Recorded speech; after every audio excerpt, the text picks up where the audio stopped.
Bueno, muy buenas tardes para todas y todos. Iniciamos esta nueva sesión de la Cátedra Libre, un espacio del Departamento de Antropología y Sociología que se inició con, digamos, a raíz de la movilización ciudadana iniciada en abril de este año y en el cual hemos buscado realizar un diálogo eh, entre diferentes profesionales de las ciencias sociales, incluso de algunas otras áreas del conocimiento y protagonistas de la movilización. En el día de hoy tenemos una segunda sesión de este segundo semestre que hemos titulado Lecturas Sociológicas, en los cuales tenemos convitados a Rubén Darío Castro Vera, Juan Camilo Cruz García, Javier Fernando Cantor Jiménez. Pero antes de seguir con la presentación de ellos, quisiera que ustedes me permitan hacer un breve homenaje a las víctimas que ha dejado la movilización ciudadana en este año en particular, pero también en los años anteriores, donde ha estado desbocada la criminalidad de los agentes del Estado.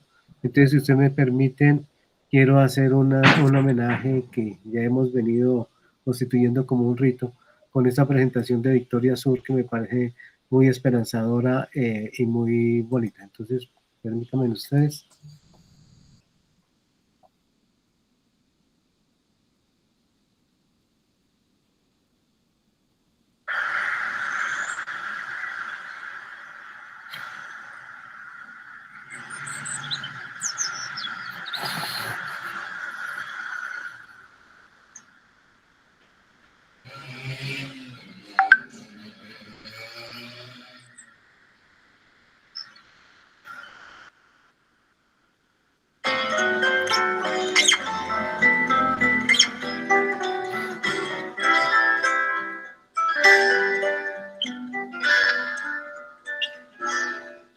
No se puede andar por las aldeas y los pueblos sin ángel de la guarda. Cuando sean más claros los caminos y brillen más las vidas que las armas. Cuando de noche el grupo de fusiles no despierten al hijo con su habla. Cuando al mirar la madre no se sienta dolor en la mirada y en el alma. Cuando la paz recobre su paloma y acudan los vecinos a mirarla. Cuando el amor sacuda las cadenas y le nazcan dos alas en la espalda. Solo en aquella hora podrá el hombre decir que tiene patria.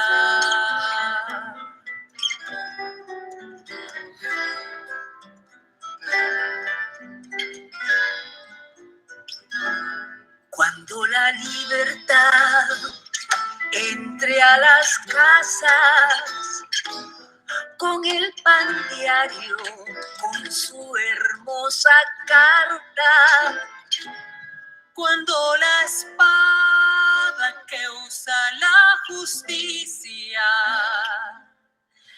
aunque desnuda se conserve casta. Cuando la paz recobre su paloma y acudan los vecinos a mirarla. Cuando el amor sacuda las cadenas y le nazcan dos alas en la espalda.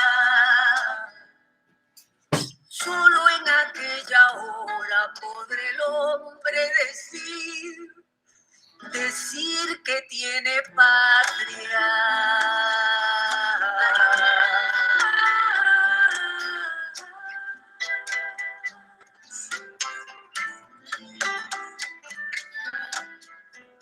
Cuando la paz recobre su paloma,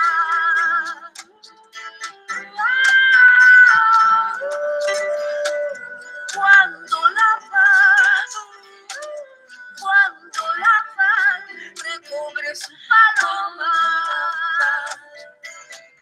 cuando la paz en el alma, paz en la mirada, paz en el alma, paz en la mirada, paz en el alma, paz, mil veces paz, fuerza para creer y para perdonar, fuerza para creer y perdonar, fuerza para creer.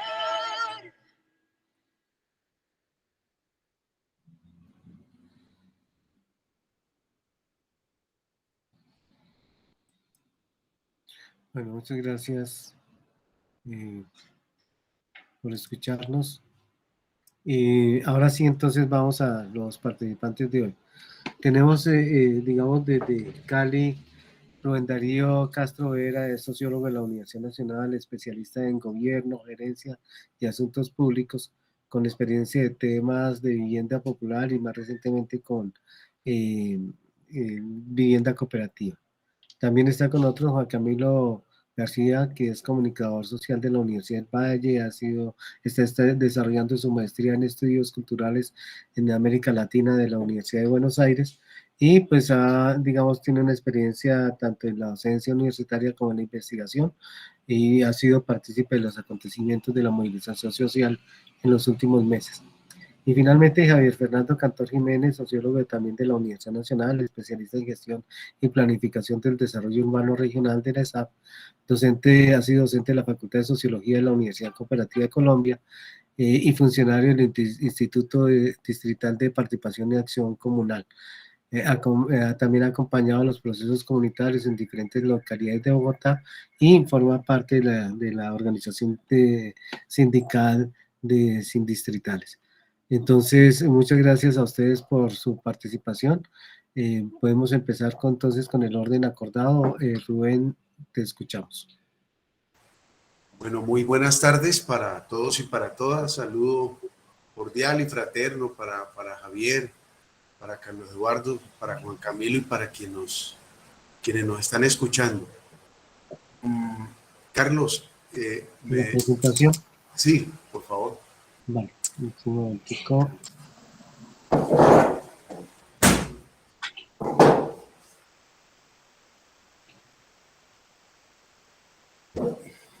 Bueno, digamos que como para ir ambientando mientras Carlos coloca la presentación,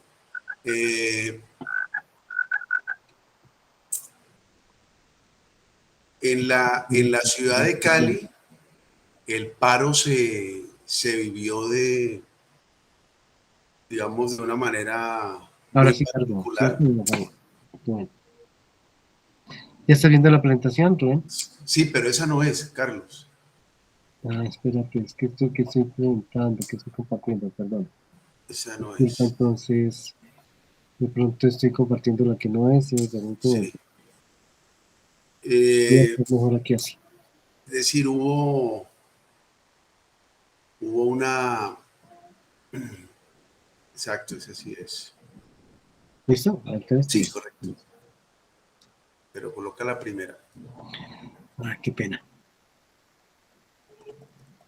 Bueno, listo. Entonces, la siguiente, Carlos. Bueno, entonces voy como a compartir algunos elementos conceptuales de insumos y los voy a ir como comparando y confrontando con el tema de la coyuntura. Bueno, lo primero es que desde lo epistemológico la concepción eurocentrista que se fundamenta pues en que el mundo se concibe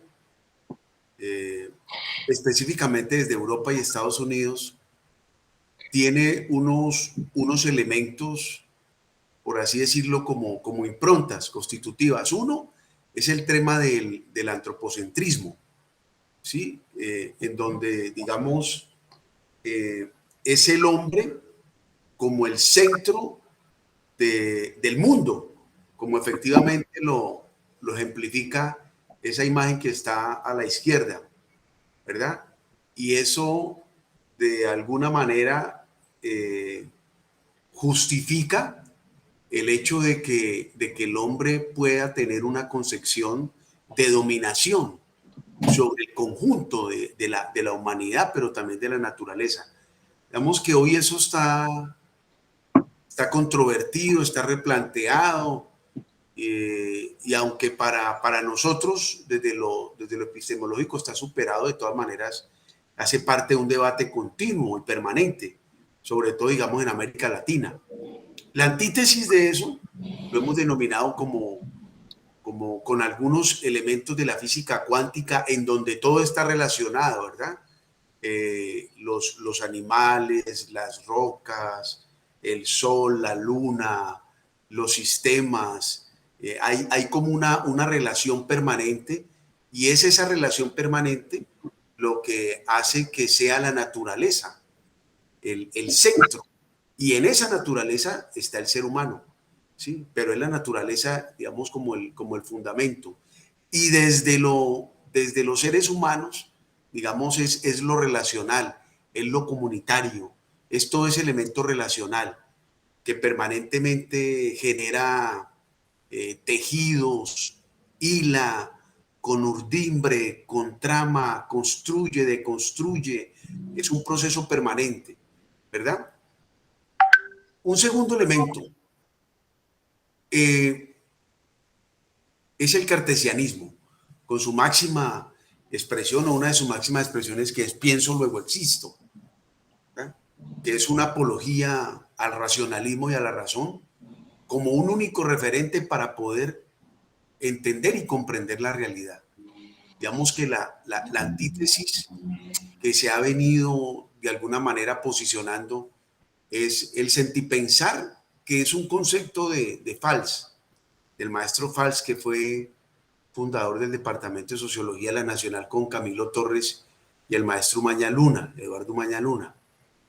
Digamos, este sentipensar lo que se fundamenta es que la realidad no solamente es un elemento producto de la razón y que haya una abstracción de la misma en función solamente de la razón, sino que están las emociones, ¿verdad? Que también hacen parte, digamos, de esa elaboración y construcción.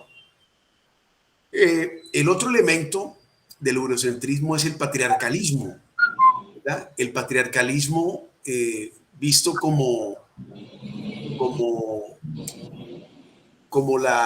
no solamente la imposición del hombre sobre la mujer, sino como lo plantea el feminismo comunitario, y es que digamos, específicamente el neoliberalismo capitaliza todas las plusvalías, genera ese patriarcalismo, ese aprovechamiento de las mujeres, ¿verdad? Ese sometimiento.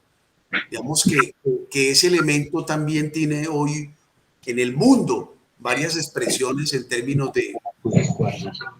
digamos, de lucha de las mujeres, de movilizaciones, de protestas, ¿sí? Y una es específicamente el feminismo comunitario, que se aleja un poco del feminismo blanco o académico y que plantea un tema del feminismo en comunidades, en pueblos en movimiento. Un cuarto elemento que es el racismo, que en el caso de Cali del Valle juega un papel fundamental, y es que aparece desde lo imaginario el color blanco como un emblema de lo puro, ¿verdad? De lo de la gente de bien, lo de la gente que es como tranquila, y por lo tanto hay un estigma, ¿verdad? Sobre los diversos colores, sobre las diversas expresiones, desde lo cromático uno diría, ¿no? Pero hay un elemento político. En el caso de Cali, Cali es la ciudad con más población afro después de Salvador de Bahía, de Brasil, de la patria Jorge Amado, ¿sí? Cali es la segunda ciudad en América Latina con población afro. Sin embargo, ha habido un blanqueamiento, en palabras, digamos, de Fanon, de Fran Fanon, de esas poblaciones afro. Sin embargo, el paro genera una movilización muy fuerte alrededor de las comunidades afro, ¿no?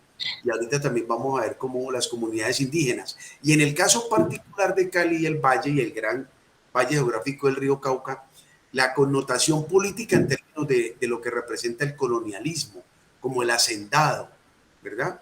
Que digamos es un hombre que no le gusta el trabajo manual, ¿sí? Que le gusta ganar plata fácil, que casi no trabaja, que para ganar plata está dispuesto a hacer todo, ¿verdad? Que es dogmático, que es autoritario, que es racista, que son como los legados del hispano, del hombre hispanoamericano, ¿no? El español que vino, y ese colonialista aquí hacendado, digamos, tiene añoranzas también de ser como él, ¿sí? Y obviamente allí hay pues expresiones de esclavismo muy fuertes. La siguiente, Carlos. En esa misma dirección de insumos, entonces hablamos de todo lo que representa esa concepción del colonialismo, que se expresa primero en la invasión que hubo en 1492, que tenía varios símbolos, la espada y la cruz, que lo han dicho varios, ¿no? En este caso, priorizo el tema de la cruz en el sentido de todo lo que representó el cristianismo y el catolicismo, ¿verdad? Con la llegada acá, que rompió nuestros criterios y nuestras cosmogonías, y que rompió, digamos, un elemento fundamental que habían en nuestras ancestros y ancestras, que era el tema de la espiritualidad, que va mucho más allá del tema religioso, es mucho más trascendental. Digamos que allí una disputa muy fuerte que la resolvió la espada. Y paso a lo segundo, el tema de la invasión. El tema de la invasión para plantear que después de 80 años de llegar aquí los españoles fue que vinieron las primeras mujeres. Por lo tanto, el tema de las violaciones a nuestras mujeres, a nuestros niños, niñas, jóvenes, hombres, fue permanente. Fue permanente y fue durante un largo tiempo, como una situación que se presentó. Y un tercer elemento, no me acuerdo ahora de la escena, Silvia Rivera la tiene, la socióloga boliviana, en donde un indígena, un ancestro indígena, habla con un español y le dice, ¿tú comes oro? Y entonces el español le dice, sí, yo como oro. Él le dice, pero ¿por qué me pregunta? ¿No? Le pregunta algo como, y él le dice, no, porque es que tú comes y comes y comes y quieres más, pareces no llenarte, no pareces un ser humano. Y él le dice, no, sí, yo no soy un ser humano y a mí me gusta el oro, ¿no? ¿Sí? Es decir, esa fijación que hay sobre el tema del enriquecimiento, paradigma, un fetiche allí. Bueno, resulta que en el contexto del paro ocurrió una situación. Nosotros, un grupo de amigos y amigas que estudiamos en la década del 80 en la Nacional, a veces nos comunicamos, y en una ocasión yo planteé el tema de lo regional, pero lo planteé desde la óptica de Valls, que es un tema pendiente que hay en la Constitución del 91, el tema del ordenamiento territorial. Una ley de ordenamiento territorial que tiene que ver con lo regional. En ese momento Carlos me dijo, Rubén, pero más que Valls, es Gould, Ernesto, el maestro berlinés, el alemán que nos enseñó geografía física. Y Gould plantea que hay 5 regiones en Colombia: las llanuras del Caribe, la costa del Pacífico, la región andina, los llanos de la Orinoquía y la selva de la Amazonía colombiana, y él la relaciona con los tipos de clima, con las geografías, con los tipos de bosques que hay, etcétera, etcétera. Pero resulta que en el paro esto se dio porque es Cali y el Gran Valle del Río Cauca quien emerge y posiciona una situación, digamos, de protesta que se va escalando en lo nacional, y también es Cali y el Valle digamos que más asume los costos en términos de represión, obviamente, y el bestialismo de las fuerzas del desorden, ¿verdad? Entonces, quería terminar esa primera parte con ese enfoque regional. Sigamos, Carlos. Bueno, entonces ahora vamos a mirar el tema de Cali. Inicialmente, lo que hay es un estallido, una explosión, ¿sí? Pero en el ambiente queda latente un escenario de un levantamiento que es mucho más estratégico y que ahora lo retomo. Ese estallido y esa explosión tenía como, digamos, unas causas que se fueron de alguna manera dibujando. Una, el tema de la pobreza en términos de la relación con la desigualdad. Entonces, la pobreza planteada a veces de manera aislada e inclusive en coyunturas en donde la pobreza se ha reducido como producto de bonanzas petroleras, pero que estructuralmente el problema de la pobreza es un problema crítico y grave, pero que sin embargo en términos de cifras a veces logran plantear que el indicador de la pobreza multidimensional se ha, digamos, superado. Pero, por otro lado, el tema de la desigualdad, digamos, continúa creciendo. Y en América Latina nos ganan Haití y Honduras, somos el tercer país. Y a nivel mundial somos el séptimo país más desigual. Aquí se plantea, digamos, de que hay un nivel de concentración por parte de la tierra, de la riqueza, ¿sí? De los medios de comunicación, etcétera, etcétera, por parte de un reducido grupo de personas. Pero aquí, de fondo también, hay la posibilidad de generar un rompimiento sobre este par de concepciones que las ha fabricado fundamentalmente el Fondo Monetario Internacional y el Banco Mundial, ¿sí? Entonces, siempre nos tienen enredados en que la pobreza disminuyó, pero la desigualdad y el indicador de Gini allí. Entonces, eso como que crea un matiz, como que crea cierto, en los especialistas en las políticas públicas. Dicen, no, estamos mal, pero estamos mejorando en términos de pobreza, pero no son decisiones estructurales, corresponden más a coyunturas en donde el país ha tenido ingresos específicamente por bonanzas petroleras que hoy precisamente están en crisis. Bueno, un segundo elemento, y es el término de lo conceptual. La palabra vulnerable tiene una connotación peyorativa, ¿verdad? Y eso es un término de las políticas públicas, un término que utiliza inclusive sectores académicos. Sí, entonces los sectores vulnerables, entonces casi son como sectores que tuvieran con discapacidad. El paro planteó que lo que faltan son oportunidades. Son oportunidades, no hay vulnerabilidad, lo que hay es ausencia de oportunidades, ¿sí? Y eso también allí plantea, por un lado, un tema de lenguaje, pero también obviamente es político, porque el lenguaje es político, ¿verdad? El tema de las políticas públicas en crisis, un gran distanciamiento entre el Estado-Nación y las comunidades, ¿verdad?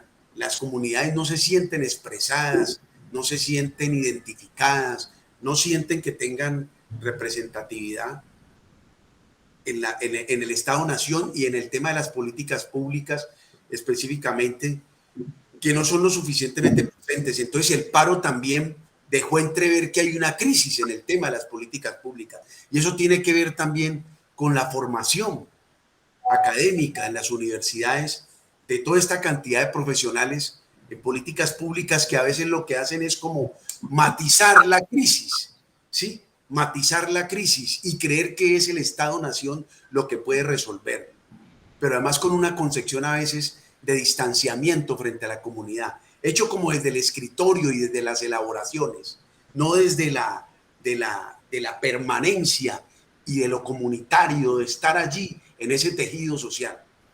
Obviamente el patriarcalismo sale a relucir, pero este patriarcalismo resulta que en muchos asesinatos que cometieron el SMAT y la policía, los jóvenes sobre todo los jóvenes, asumían una actitud de enfrentarse y de valentía. Y en algunos casos algunas mujeres les planteaban que había que cuidar la vida. De hecho, el punto de resistencia de Siloé es el primero que dice, no, nosotros nos retiramos de los bloqueos porque nos estamos volviendo presa allí de francotiradores, ¿sí? Nos retiramos de esos bloqueos porque queremos preservar la vida. Entonces, en algunos momentos, los jóvenes de primera línea también envían un mensaje de alguna manera contradictorio, ¿no? De rebeldía y de, si se quiere, pues de protesta, pero también de mostrarse, ¿sí? Y entonces eso también se convierte en un elemento que favorece al enemigo. No estoy justificando pues el bestialismo de las fuerzas. El racismo, como lo decíamos ahora, ¿no? Entonces el racismo se logra sacar algunas situaciones que están develadas, los chistes de que negro que no la caga la salida, la caga la entrada, la voluptuosidad sexual de los negros y negras, los chistes que ridiculizan, ¿sí? Allí también el paro emergió una pelea de las comunidades negras por su identidad, por su posicionamiento. El autoritarismo, acuérdense que hubo varios profesores y profesoras de universidades que le decían a los pelados, ¿usted por qué tiene el paro en el muro suyo? ¿Sí? Y eso generó debate en las universidades, inclusive algunos profesores, creo que uno de la Universidad del Rosario lo sacaron. Entonces el paro también generó una reflexión sobre el tema académico. Obviamente los medios de comunicación, porque allí todas las redes se volvieron el insumo de cómo comunicarnos, de cómo solidarizarnos. La crisis de la democracia representativa, que está pues, digamos, que no expresa lo que es el país. La propiedad privada como concepto. Y eso está ligado un poco al tema de los monumentos, ¿no? Que tiene un papel especial. Pero la propiedad privada, el plantear romper la propiedad privada, romperla. Y romperla significa volver a la propiedad colectiva, que es ancestral. Lo que es nuevo es el capitalismo con la propiedad privada. ¿Sí? En el caso específico de Cali, por un tema ejidal que ahora les tocó. La iglesia, porque hubo sectores de la iglesia que se metieron en la dinámica y hubo otros que, como siempre, digamos, empezaron a señalar, pero hubo sectores de la iglesia que se metieron en la dinámica. Y obviamente el papel de las fuerzas, de la fuerza pública y de la policía y de los militares, que ha sido en el caso de Colombia, en toda la Gran América lo hace, de aniquilar, de desaparecer, de perseguir, de intimidar, pero en esa coyuntura, digamos, se recrudecieron esos niveles, ¿no? Sigamos con la otra, Carlos, gracias. En mi criterio hay una crisis del Estado-Nación. Hay una crisis del concepto de Estado-Nación. Y obviamente eso tiene que ver con la crisis del capitalismo y del neoliberalismo. ¿Sí? Primero porque el Estado-Nación genera una relación de jerarquía, no genera una relación de iguales. Y esa relación de jerarquía es la que ha permitido que el neoliberalismo coopte, esquilmen, ahí decía esquilmar, corrompan, inclusive, ¿verdad? En países que han tenido gobiernos progresistas, hemos visto dirigentes y lideresas de izquierda cooptadas por el neoliberalismo, porque digamos, es un sistema demasiado fuerte y además porque nosotros hemos planteado, yo ya hace rato lo estoy replanteando, que el tema es llegar al poder, que el reto es llegar al poder, que si llegamos al poder, entonces sí lo vamos a hacer. Y resulta que hay ejemplos de llegadas al poder a nivel local y digamos, no ha pasado mayor cosa. Porque allá hay como unas tenazas, hay una cooptación y hay unos criterios que habría que romper. Bueno, esto hace que haya una crisis estructural y esa crisis estructural también toca a la izquierda y el movimiento sindical para ser autocríticos en eso, ¿no? Y el sector democrático. Pues a la derecha ni hablar, porque eso, digamos, está totalmente descompuesta, ¿sí? Pero sin embargo tiene el poder, tiene el poder sobre todo militar, político, de las palabras, de las frases. Sigamos, Carlos. Bueno, en términos de referentes, en el paro, en el caso de Cali y el Valle, son los pueblos originarios. Y yo creo que eso también se traslada a lo nacional. Son las comunidades indígenas, pues digamos las comunidades más fuertes, que son los Misat y los Nazas, pero también todo el conjunto de las comunidades indígenas, las comunidades afro, pero también hay comunidades urbanas. Hay comunidades urbanas, mujeres, los jóvenes, las diversidades sexuales, los obreros, estudiantes, hay campesinos, hay obreros. Es decir, es una amalgama que entran al paro y son lo que sostienen porque crean una red solidaria, ¿verdad? Y eso genera en lo comunitario una vecindad y una solidaridad, y eso sostiene el paro. Y es la decisión de ir a la calle, de no quedarse en la casa, de ir a la calle y de ir a la calle cada uno y cada una en la medida de su convicción, de su conciencia y de sus posibilidades, ¿verdad? Entonces, unos envían medicamentos, comida, apoyo a las ollas, hacen rondas, guardan jóvenes, bueno, una cantidad de situaciones que se presentan, pero es la decisión de estar en la calle, de tomar la calle, y eso allí genera una potencia, una fortaleza, un empoderamiento en la comunidad. Entonces, las ollas comunitarias no solamente juegan un papel, digamos, coyuntural, sino que se vuelven en la posibilidad de que muchos sectores de la población puedan comer, y las brigadas médicas también, de que haya atención médica. Cali y México son las únicas ciudades que tienen ejidos. Ejidos son terrenos como comunales. Nosotros pensamos que lo que hace el Ejército Zapatista de Liberación Nacional, toda esa dinámica tan potente que generó desde el 94, y Cali pareciera que tuvieran frente a ese tema de lo ejidal como una transpiración, como un espíritu de lo colectivo, porque lo ejidal es colectivo, ¿verdad? Es el bien común para vivir en comunidad. Bueno, este último elemento, digamos, los jóvenes generando esas comunidades, las ollas, dinámicas económicas, ¿no? Empiezan a generarse algunas dinámicas económicas. En Cali, en algunos puntos de resistencia, de manera incipiente, se empiezan a plantear, a apoyar proyectos de generación de ingresos en los barrios, ¿sí? Entonces eso genera, digamos, una perspectiva no coyuntural, sino estructural, y por eso la denomino de levantamiento. Lo que hay, yo pienso, es un levantamiento, y es un resurgir en la Gran América. Y ese levantamiento es a partir de las comunidades, es a partir de los tejidos, es a partir de que los jóvenes y las jóvenes que están en las universidades, su realidad está en los barrios, en las ciudades, en ese tejido, en ese entronque. Sí, su capacidad de comprender, su capacidad de entender es un ejercicio, digamos, académico, pero hay que comprender que es distinto. Y para entender y comprender, entonces hay que ir a lo local, a lo regional. Y por eso entonces se mezcla toda esta vaina de Gull, de Fals, contra el centralismo bogotano, que piensa que ellos son los únicos, y las bogotanas, ¿no? Y entonces, digamos de que es eso comunitario como un nervio que yo quiero dejar aquí para que posteriormente hagamos debate, y lo expreso en que yo creo que hay una situación de levantamiento, que en cualquier momento puede de nuevo subir, de levantamiento. No hay un momento de calma, ni hay un momento de normalidad.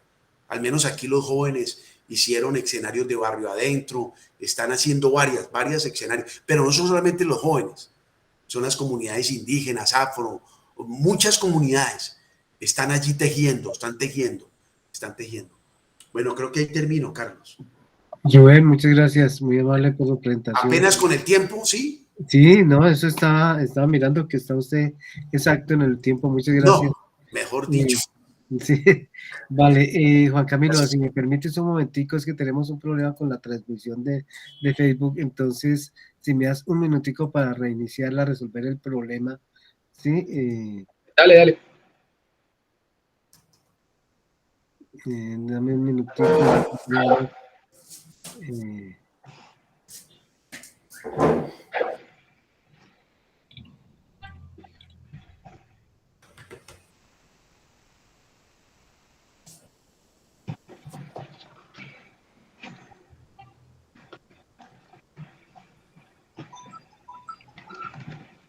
perdona, es que no sé, me cambiaron la forma de presentación del Facebook, entonces no puedo.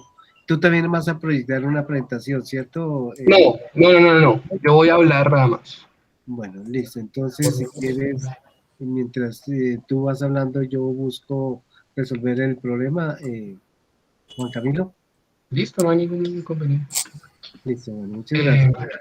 bueno, yo estoy muy de acuerdo con muchas de las cosas que dijo Rubén. Voy a tratar de no, pues de decir otras cosas diferentes o acentuar ciertos puntos.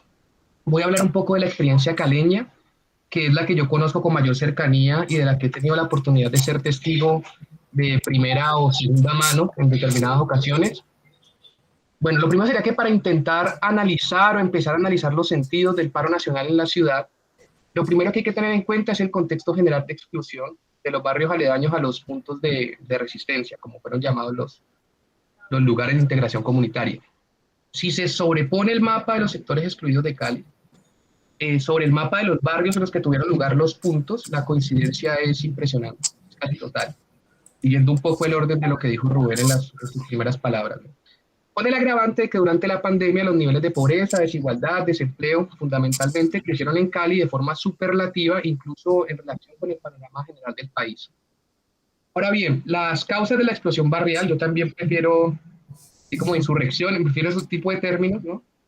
No se limitan a esta afectación inmediata, a mi entender. Tienen que ver con un papel histórico que ha tenido Cali, incluso una autopercepción como ciudad rebelde, que ha ido creciendo progresivamente en la disputa política del uribismo, por lo menos en los últimos años. También con el carácter de la ciudad como un punto de encuentro y reconfiguración de sujetos que han sido históricamente expulsados de sus territorios. Esto es muy importante en Puerto Resistencia, ¿no? La presencia de gente del suroccidente, de Nariño, del Pacífico, del Cauca, y una modalidad específica de marginación que ha llevado a configurar identidades territoriales que entran en choque con las identidades integradas. O sea, que se han constituido comunidades aisladas de la nación integrada material o simbólicamente. Esto lleva a pensar que esa idea del acontecimiento, ¿no?, que gusta tanto a Europa, como un horizonte de sentido que aparece de forma intempestiva, que no es esperable en el devenir natural del orden simbólico-político del neoliberalismo, del capitalismo, por lo menos en nuestro contexto, esa noción de acontecimiento se queda corta a la hora de interpretarla así. Es decir, hay unas regularidades más o menos identificables, ¿no? Hubo unos intentos previos en el caso del 2019, de hecho las primeras líneas se venían configurando ya desde el paro anterior, y que para algunos además responde un panorama político abierto, prácticamente desde las manifestaciones en Bogotá, ¿no?, después de que saliera el no en el plebiscito de los acuerdos de La Habana, y que se nutre de una historia general de Colombia en ese cruce entre patriarcado, capitalismo y raza, que bien nos ha contado Rubén, ¿no? A mí me gustaría resaltar los aportes de Ramón Grosfoguel, el puertorriqueño, cuando desde una perspectiva decolonial apunta a la dificultad de intentar interpretar la realidad colombiana, el conflicto colombiano, los conflictos colombianos, desde una lógica weberiana o incluso gramsciana, ¿no? Por el hecho de que en nuestra historia prácticamente nunca ha habido un consenso de obediencia. Recuerden todas las guerras desde el siglo XIX, de obediencia o de hegemonía, ¿no?, en términos gramscianos o en la forma en la que se entiende desde estas teorías del poder. Salvo en unos núcleos urbanos muy concretos, muy sectorizados y muy específicos. Es decir, durante todo el siglo XX, por lo menos en las zonas rurales del país y en las zonas del no ser de las ciudades, que a su vez reciben población rural expulsada de otros territorios, el poder consigue entroncarse únicamente a través de la violencia. Con esto quiero decir que entiendo el estallido barrial del paro como un acumulado que, dado un contexto muy particular, tuvo la posibilidad de habilitar un sujeto político invisibilizado históricamente, incluso a nivel de las mismas luchas reivindicativas, ¿no? Era un sujeto que participaba generalmente de estas luchas, o al menos aislado de una discusión pública. Mucho tiempo cooptado también por poderes locales y por el aparato burocrático de asistencia del Estado. Pese a que, bueno, hay que reconocer que en principio fueron las centrales sindicales, gremiales, quienes llamaron al cese de actividades, los que asumieron la posta de esa disputa política fueron gente de un sector radicalmente distinto, ¿no? No es casualidad, sino que responde a las modificaciones de las lógicas de la clase obrera en la era post-taylorista, ¿no? Que desvinculan al trabajador de los espacios para la construcción de una subjetividad o de reconocerse como parte de un mismo grupo diferencial y nos arquetipa a todos bajo esa idea neoliberal del consumidor, ¿no? Que es Thatcher, pues, con todas las letras. Lo precariza, quitando cualquier núcleo de identidad dura que era importante, digamos, el siglo pasado, ¿no? La familia, la patria, la fábrica, ¿no? Incluso los lugares de vivienda, de vida de las comunidades originarias. De tal forma que en las últimas décadas ha ido apareciendo otro sujeto político, antagónico también al modelo económico, que podemos ver representado en las luchas feministas, las luchas antirracistas, las luchas indígenas, el movimiento de los trabajadores excluidos de Argentina, el MTE, el levantamiento de los caseríos en Puerto Rico de hace unos años, no tengo bien la fecha, o el movimiento de los sin tierra en Brasil. Yo encuentro el estallido social, bueno, si uno si quiere ir más atrás, incluso ciertos elementos del zapatismo están ahí. Yo encuentro el estallido mucho más cercano a estos movimientos, al menos en Cali, que al estallido chileno, que siempre se le comparó, ¿no? Pero el estallido chileno funcionaba de una lógica más de lo civil, ¿no? Del ciudadano integrado. A este nuevo sujeto político lo entiendo como un nuevo lugar de enunciación, ¿no? Que dadas las condiciones actuales del neoliberalismo financierizado, se ha ido haciendo protagónico en la lucha emancipatoria. Son las víctimas del desempleo y la desigualdad estructural que han construido su forma de trabajo más o menos al margen de la oferta del neoliberalismo, viendo también un poco la crítica a las ideas de la vulnerabilidad. Y esto justo en el momento en que las clases obreras han quedado, como dije, atrapadas en esas subjetividades neoliberales del consumo, ¿no? Este sujeto mantiene una tensión difícil de resolver con la promesa del capital. Se les invita a gozar, pero no tienen los satisfactores básicos, se les invita a consumir, pero no pueden, se les invitan a discurrir en el narcisismo individualista, pero no tienen las bases materiales para desplegar una autonomía como se plantea en el modelo de subjetividad neoliberal. Se dice que son solamente jóvenes para poner la atención en la primera línea, pero ese acento no me gusta porque en la realidad, o lo que yo pude experimentar, intervinieron personas de todas las edades, y porque además esa idea de que fueron jóvenes ayuda a reproducir la otra idea de que no tienen nada que perder, que es algo que a mí me parece que devaloriza sus propios vínculos. Ellos tienen algo que perder. No es casual, teniendo en cuenta que este sujeto político, este nuevo sujeto político, este nuevo lugar de enunciación, no es casual entonces, o no son casuales, los lugares en los que estuvieron ocupando los puntos de resistencia.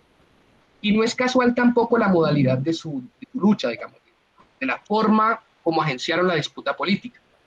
Ellos, sujetos que no tienen los canales institucionales o gremiales para la pelea, ¿no? Un cese de actividades de ellos no afecta integralmente al Estado, se ven obligados a interrumpir ese espacio de la cotidianidad ciudadana que es el tránsito vehicular. Una forma de hacer presencia, de reivindicar la existencia de sus lugares de vida y desplazarlos de esa lógica del no lugar o del lugar que es simplemente de tránsito, de paso, ¿no? Con eso reafirman una existencia. Uno podría aglutinar toscamente, ¿no? O este fue como mi ejercicio durante el paro nacional, uno podría aglutinar los puntos de resistencia en 3 de ellos, ya a mi entender fueron los más representativos por la profundidad de sus acciones, ¿no? Por el nivel de radicalidad, pero no de violencia, sino de radicalidad de las peticiones y de las invenciones que hicieron en el marco del paro. Primero es Puerto Resistencia, sectores de la economía popular, trabajadores del rebusque, hay recicladores, Siloé, un monumento a la exclusión colombiana, y Samé, que es un poco más clase obrera empobrecida, que es una particularidad que es la arteria principal de la ciudad para la circulación de las mercancías.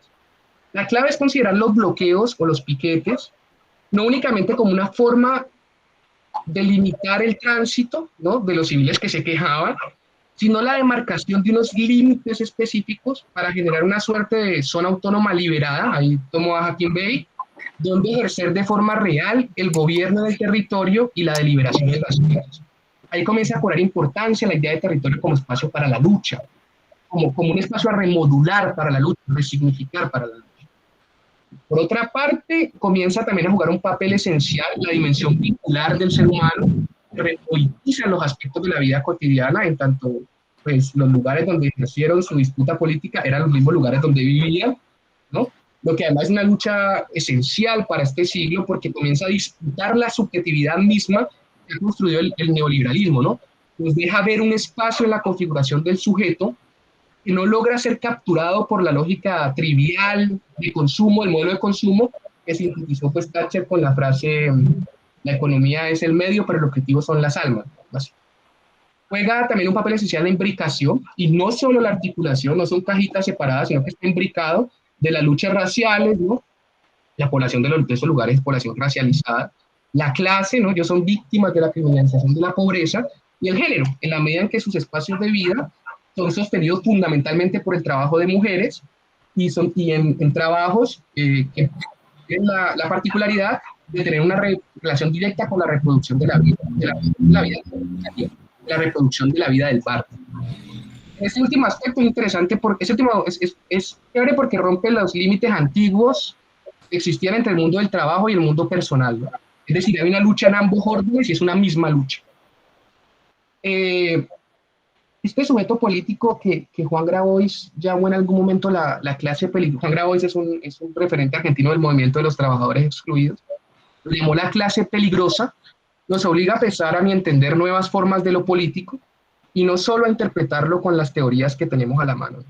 Es más, sería más interesante que recibir desde allá esa verdad que porta, ¿no? ¿Por qué? Porque pues, el mismo Marx, ¿no? lo consideraba como una clase inoficiosa y carente de acción revolucionaria. Entonces necesitamos pensarlo desde otro ángulo. Nos obliga a pensar una temporalidad diferente de la política. Nos obliga a pensar nuevas ideas sobre la representación, ¿no? Cuando el partido de la era fordista, pues hoy en día tiene tantos problemas y no logra representar cabalmente o por lo menos intentar representar los intereses de esa ciudadanía que tiene queja y que tiene demanda. Nos obliga a pensar nuevas ideas sobre las formas de expresión de la sociedad civil. Y un poco de ese modelo de la integración multicultural que ha volado, pues que desde Trump y con el racismo, con las comunidades indígenas, ha volado por los aires, ¿no? Nos obliga a pensar nuevas maneras de entender la seguridad y la libertad. Ahí los pueblos indígenas y negros tienen una expresión central y dieron en el mismo ejercicio de la lucha, hicieron unos aportes que me parecieron fundamentales, sobre todo la Guardia Indígena.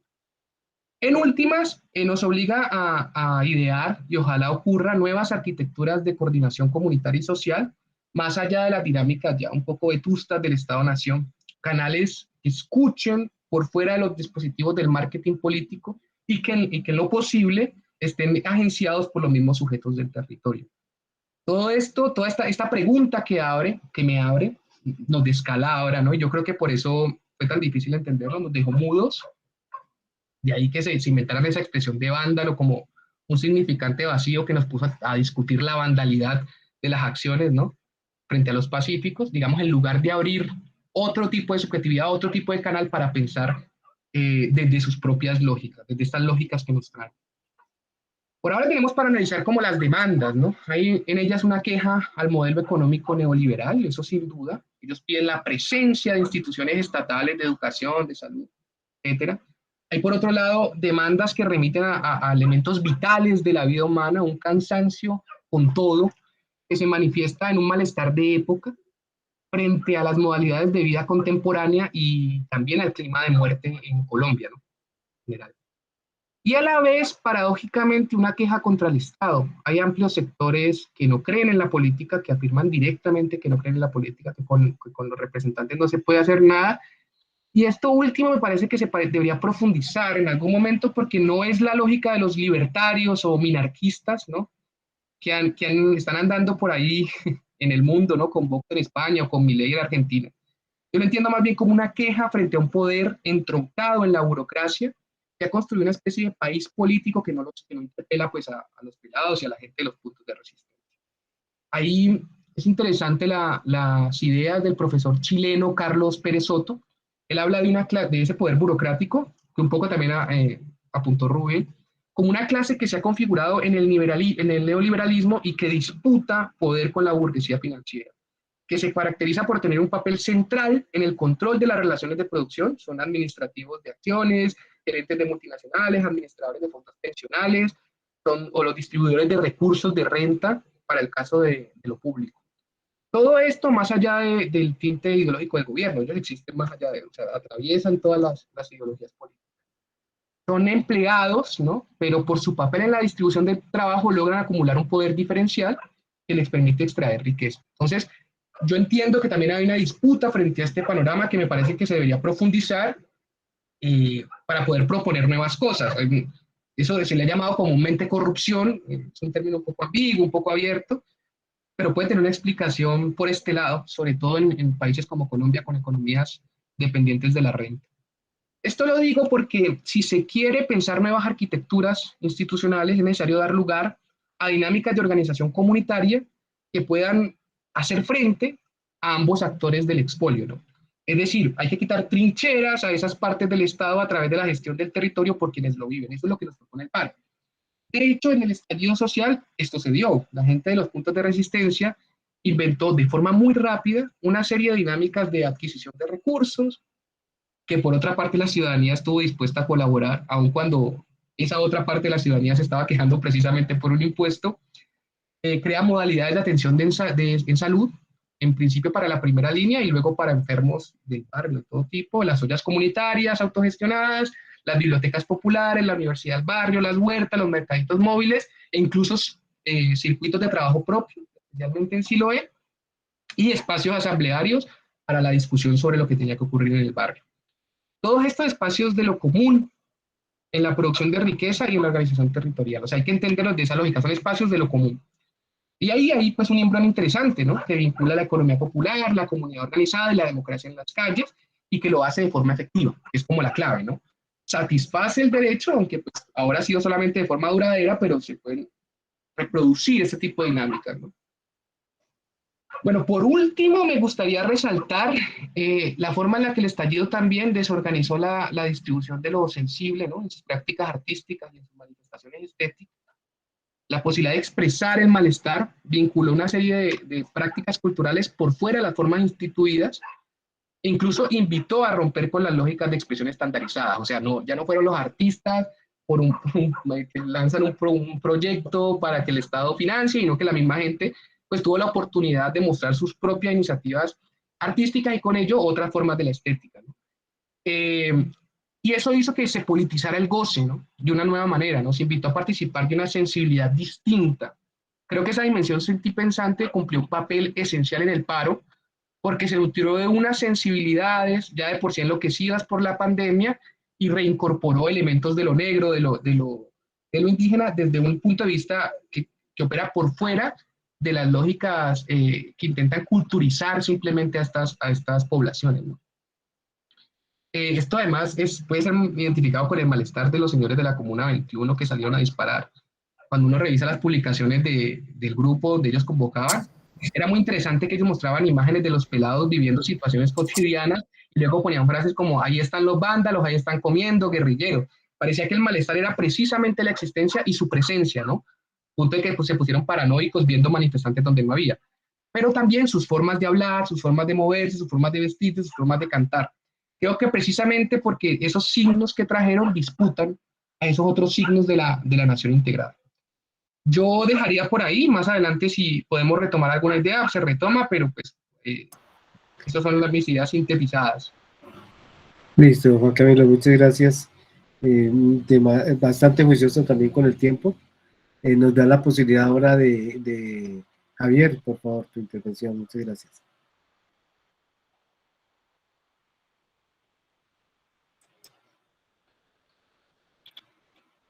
Javier. Aló, ya, espérate que estoy subiendo la presentación, no sé si ya la ven. Está cargando. Está cargando. Ya está. Espérate. Sí. ¿Sí la ven? Sí, sí. Listo, entonces, bueno, buenas noches. Pues habilitar la edición, no, la presentación. ¿No se está viendo? Está bien. Sí, no, ya se está viendo. Listo, entonces, ¿puedo iniciar? Sí, dale. Bueno, buenas noches a todos y todas. Digamos que yo voy a poner como algunos elementos para iniciar, de pronto ya algunos los han tocado los compañeros. Pero bueno, yo diría que desde el paro del 77 no se presentaba un estallido social de esta magnitud que afectara a la capital y a las principales ciudades del país. Digamos que, como en las luchas urbanas, el elemento que siempre se resaltaba era el paro del 77, que también hay que recordar que fue convocado por los trabajadores, sí, por las centrales obreras. Digamos también que otro punto a resaltar es que la protesta social es un derecho que está consagrado en la Constitución. La legislación no criminaliza la protesta. Esta lo que busca es materializar espacios a través de los cuales la ciudadanía puede expresar su inconformismo, sus necesidades y reivindicaciones. La protesta social fortalece la democracia más bien, ¿cierto? Y en la medida en que permite la participación de voces de la oposición, de voces que no son escuchadas. Y claro, este gobierno no escucha ninguna voz, o sea, es un gobierno autista, se autoescucha, no escucha absolutamente a nadie, no ha escuchado a los trabajadores, no ha escuchado a los campesinos, a la minga. Entonces, para ellos como que eso no existe y más bien lo que promueven es que la gente no, ojalá ni protestara, ¿cierto? Y por eso cuando hay las protestas se quejan, dicen que las personas también tienen derecho a trabajar, que hay que tener en cuenta los derechos de quienes no protestan, ¿sí? O sea, casi como que para protestar háganlo por favor por el andén y ojalá en silencio para no perturbar tanto el orden. Yo aquí coloqué algunas imágenes, digamos también para que lo veamos porque esto se dio en medio de la pandemia. Eso digamos no tiene antecedentes, ¿cierto? Y que la ciudadanía salga en épocas de pandemia ante el peligro de la muerte y la gente se arriesgue a salir en medio de una pandemia, pues es algo a tener en cuenta, ¿cierto? También esto nos muestra que el país ha entrado en las grandes movilizaciones urbanas, ¿cierto? Creo que la marcha emblemática que tenían para mostrar era una que hubo contra las FARC, ¿cierto? Que todos los medios se movieron y efectivamente movió miles y miles de personas. Pero fíjese que estas marchas, los medios, si bien esta imagen, aquí está, es el monumento a los héroes, en Bogotá, la prensa fácilmente no muestra esta imagen y dice cientos de manifestantes. Entonces cientos pueden ser 100, 200, 300, pero aquí uno pudiera titular miles de manifestantes. Entonces eso también es un elemento a tener en cuenta, digamos que son manifestaciones masivas, ¿sí? Y de pronto el país va a entrar como por esa senda, o sea, como que nos vayamos acostumbrando a ese tipo de manifestaciones.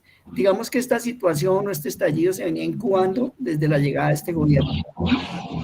Se inició la jornada, digamos, con el paro el 28 de abril, con unas marchas masivas en diferentes ciudades. Tener en cuenta también que los trabajadores aún cuentan con una gran capacidad de convocatoria. Los trabajadores, a pesar de todo y a pesar de las críticas, todavía convocan. Eso, digamos, es un elemento que hay que tener en cuenta. Y también tener en cuenta que estas jornadas de protesta nos muestran que son producto de un acumulado de luchas sociales anteriores, y uno diría que una persona o estos jóvenes que van a unas marchas, lo más probable es que después también se quieran manifestar en otras, ¿cierto? Recordaba yo el caso, por ejemplo, de cuando quisieron tumbar a Gustavo Petro, que lo que llamaban ¿cómo era? El balcón. Entonces él convocaba unas reuniones en diciembre, cuando la gente supuestamente no va a esas cosas, y eso era masivo, y eran muchos los jóvenes que estaban allí. Entonces creo que también la sociedad nuestra va entrando como a valorar que las marchas realmente sí son efectivas.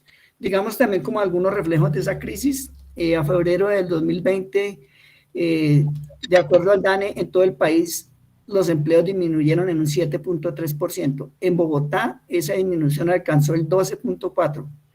La ciudad llegó a una tasa de desempleo del 21%. Para agosto de 2020, aumentó el número de jóvenes sin empleo y sin estudio, un nombre muy feo que les dan, que son los MINI, o sea que no tienen empleo ni tienen estudio, y llegaron a un 53%. La tasa de desempleo de los jóvenes para febrero del 2020 llegó al 18% y en mayo llegó a 32.3%. Bueno, y por causas del COVID, claro. Los más afectados fueron las mujeres jóvenes con un 38%, mientras que los hombres jóvenes llegaron a un 27.5%. El 52% de los ninis cuentan con educación media, el 20% con formación universitaria, el 18% con básica secundaria. Para noviembre de 2019 se convocó a una jornada de paro. Ese fue como el primer indicio de ese descontento general. Los trabajadores han convocado una jornada para el mes de marzo del 2020, pero justo llegó la pandemia y el gobierno hizo coincidir el confinamiento justo antes de la fecha del paro. El paro creo que estaba convocado para el 19 de marzo y el confinamiento empezó como el 16, 17, o sea, unos días antes de ese paro que estaba convocado. Digamos que el gobierno aprovechó la pandemia para cerrar el Congreso, para legislar mediante decretos y, entre otras medidas, aprobar la reforma tributaria, que fue como el florero de Llorente en este caso, ¿cierto? También nadie se imaginaba que esta protesta convocada, o sea, nadie daba un peso por esa protesta. Recuerdo que algunos analistas inclusive decían que no, que cómo se les ocurría en medio de la pandemia convocar a esto, que era que porque no hacían cacerolazos o un twitteratón. Sí, nadie daba un peso por la protesta, decía que iba a ser una protesta de 24, 48 horas, pero no estaba en los cálculos de nadie de que eso iba a durar cerca de 2 meses. También a esto contribuyó, o al descontento, contribuyó esa situación de los abusos policiales, ¿cierto? O sea, a esa situación económica, sumémosle el abuso policial, que sí es sistemático, no como dice el gobierno, que son unas cuantas manzanas podridas, ¿sí? Y eso se ha vuelto parte del paisaje en Bogotá. La policía golpea a los vendedores ambulantes, a un pelado que le está pidiendo papeles. Y digamos que para mencionar solo algunos casos emblemáticos del abuso policial, voy a recordar algunos. Son algunos, o sea, de esto hay muchísimo más. Pero, por ejemplo, el caso del asesinato del menor de edad Nicolás Neira en una marcha de un 1 de mayo. El asesinato de Diego Felipe Becerra en agosto de 2011, asesinado por estar haciendo un graffiti en Suba y lo querían presentar como un falso positivo, que él estaba atracando una buseta. Bueno, se hicieron todo un montaje. En enero de 2017 fue asesinado por un patrullero el joven Álvaro González, de 19 años, por colarse en el Transmilenio. De este caso hay más, aparte de este caso de Álvaro González. El 23 de noviembre de 2019, mientras protestaba Dylan Cruz, fue alcanzado por una recalzada disparada por el capitán del SMAT, Manuel Cubillo Rodríguez. El 10 de septiembre del 2020 fue asesinado el estudiante de Derecho Javier Ordóñez, lo que desencadenó una serie de protestas y quemas de varios CAIs en la ciudad. La respuesta policial dejó 13 asesinatos ocurridos en Bogotá y Soacha en los días siguientes. Entonces, digamos que la represión es muy fuerte. Aquí, bueno, una imagen que yo creo que se va a volver icónica y me hizo acordar de una imagen de la Intifada, donde hay un joven como de 12 años con una piedra frente a un tanque. Y entonces yo creo que también al ver como esa desigualdad, digamos, entre la fuerza del Estado y los manifestantes, yo creo que eso también contribuyó a que la ciudadanía se solidarizara. Aquí hay imágenes de Javier Ordóñez, que le rogaba a la policía que no más, y hasta que definitivamente lo asesinaron. Bueno, en medio de todo esto surgen las primeras líneas, o se van a conocer más, como ya lo decían, estaban desde antes, pero digamos, aquí aparecieron como con más fuerza. En medio de la jornada del paro nacional surge la primera línea compuesta de manera muy diversa, como ya lo dijimos. Hay jóvenes profesionales, hay bachilleres, desempleados, hay líderes barriales, muchos colectivos de jóvenes, ambientalistas, de derechos humanos, había amas de casa, etcétera, líderes de los barrios. Digamos que allí se ejerce una democracia directa. Las decisiones se toman entre todos, no hay líderes, las decisiones las van tomando como a través de lo que esté pasando en el día y entre los que estén allí. Digamos que los jóvenes manifestaban pues que no se sentían representados por los trabajadores. Eso, digamos, fue evidente, pero digamos que con el tiempo para todo el mundo ya como que fue aceptado que ellos iban mucho más allá de lo que estaban pensando los trabajadores que convocaron al paro. Digamos que algunos manifiestan que quieren un cambio, están cansados del desgobierno, están cansados del sistema. En sentido falsbordiano podríamos decir que son subversores del orden, o sea, están soñando con un nuevo orden, ¿sí? En ese sentido, por eso me atrevo a decir que son supertores. Aspiran a un cambio estructural, o sea, sueñan con un país diferente, a eso le apuestan. Estos jóvenes asumen la protesta porque están cansados de no tener estudio, de no tener empleo, están cansados de la corrupción, están cansados de la vieja política, no creen en los políticos, ¿cierto? Están cansados de ese modelo económico que no ofrece oportunidades, mientras que hay políticos que sin estudio o falsificando sus diplomas gozan de privilegios que no merecen. Eso genera pues como una desigualdad y es evidentemente, oye, ¿cómo así que nosotros sí estudiando juiciosos y aquí aparecen unos sin ningún estudio ni nada y van apareciendo en los puestos de mando pues de la nación? Eso genera mucho descontento, ¿cierto? Digamos que también en estos sitios, como ya lo habían reseñado los compañeros, se realizaban eventos culturales, discusión, análisis de la situación política. Esto es clave porque era la manera en que, digamos, las personas que entrevistaban pues tenían argumentos, ¿sí? Como que tenían el espacio para hacer la discusión. Y también inclusive en algunos momentos se vincularon las madres de algunos de esos jóvenes que habían sido atropellados o desaparecidos o asesinados. Y digamos, bueno, eso sería para todo un estudio viendo uno las imágenes, los mensajes que hay allí. Uno dice, uy, hay muchísima cosa. Era, digamos, como mucha imaginación había en todas estas protestas. Aquí yo traje una que dice, mi papá me hizo este escudo porque no quiere que les me mate, pero eso, hay muchísimos ejemplos que uno diría, pudiera hacer como todo un trabajo analizando los mensajes y como lo que la gente, los carteles, lo que publicaban, los grafitis, etcétera. Acá hay una persona de edad donde dice que no se le obedece a un presidente, se le obedece a la Constitución Política de Colombia, Estado fascista. La manifestación es un derecho universal, entonces la gente está aquí reivindicando la protesta, o sea, en últimas, ejercer la protesta es ejercer ciudadanía, que eso es algo que, digamos, todavía tenemos como en deuda, ¿cierto? La respuesta estatal, pues, las primeras líneas fueron estigmatizadas, fueron tratados como terroristas, vándalos, se decía que actuaban porque les pagaban o que eran enviados por Petro. Se les acusó de ser parte de las guerrillas urbanas y les dieron un tratamiento de guerra. O sea, uno pudiera decir con toda tranquilidad y terrible, pero así fue, estaban aplicando la pena de muerte en las calles. Unos jóvenes con escudos contra personas que le disparaban indiscriminadamente. Hay muchos videos que lo demostraron, ¿cierto? Las denuncias que se hicieron ante el Comité Interamericano de Derechos Humanos. O sea, de eso hay muchísimos estudios, recuerden el de Temblores y otras ONGs, que muestran eso. En Bogotá fue sobre todo en localidades como Kennedy, Usme, Suba, digamos, donde se presentaron estos asesinatos. El secretario de gobierno en Bogotá dice que no hay que romantizar a las primeras líneas, ¿sí? Que son vándalos. Sí, digamos, se atrevían a ocupar un espacio, a no dejar pasar el sacrosanto Transmilenio, a detener el transporte, y entonces por eso ellos los calificaban de vándalos y que pues no había que romantizarlos.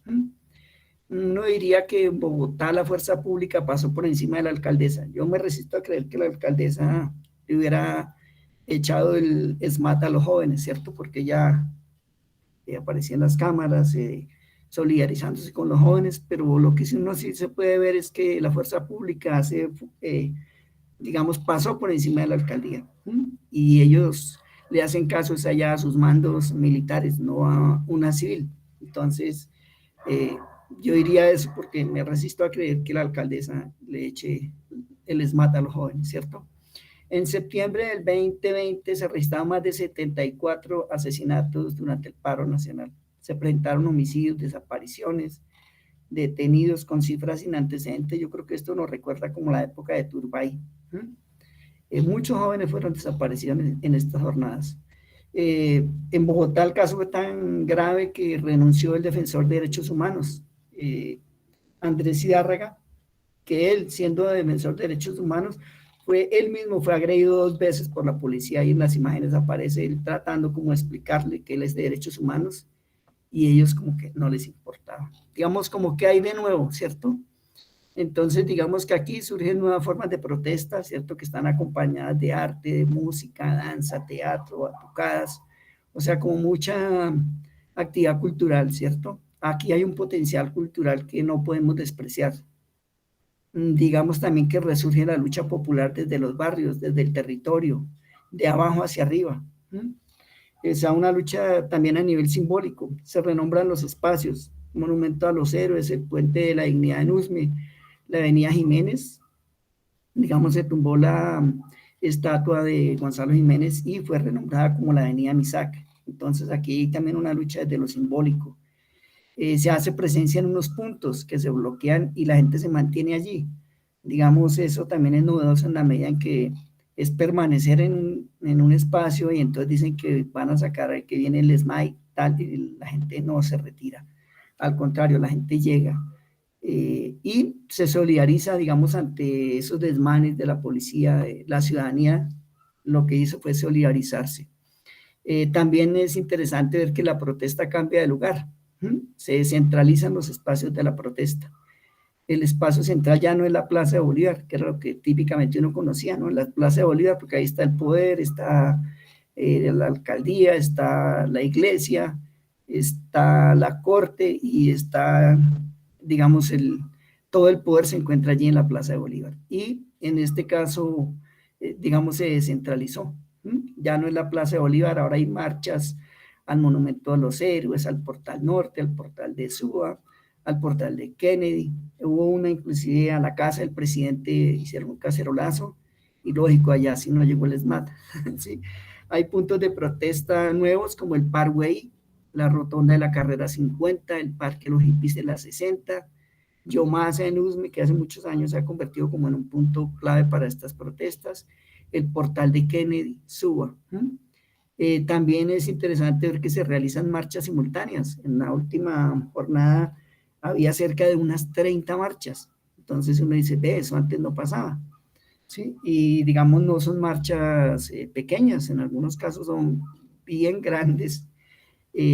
También hubo una cosa curiosa, es que en algunos casos se estaba transmitiendo toda esta jornada por City TV. ¿Sí? Entonces uno veía que la gente estaba en las panaderías, en los negocios, viendo lo que estaba pasando. Allí, digamos, los periodistas cubrían varios puntos, entrevistaban a la gente, y uno dice, eso sí como que no había pasado, ¿sí? Es como interesante verlo, claro, eso después lo apagaron, pero en un principio se dio.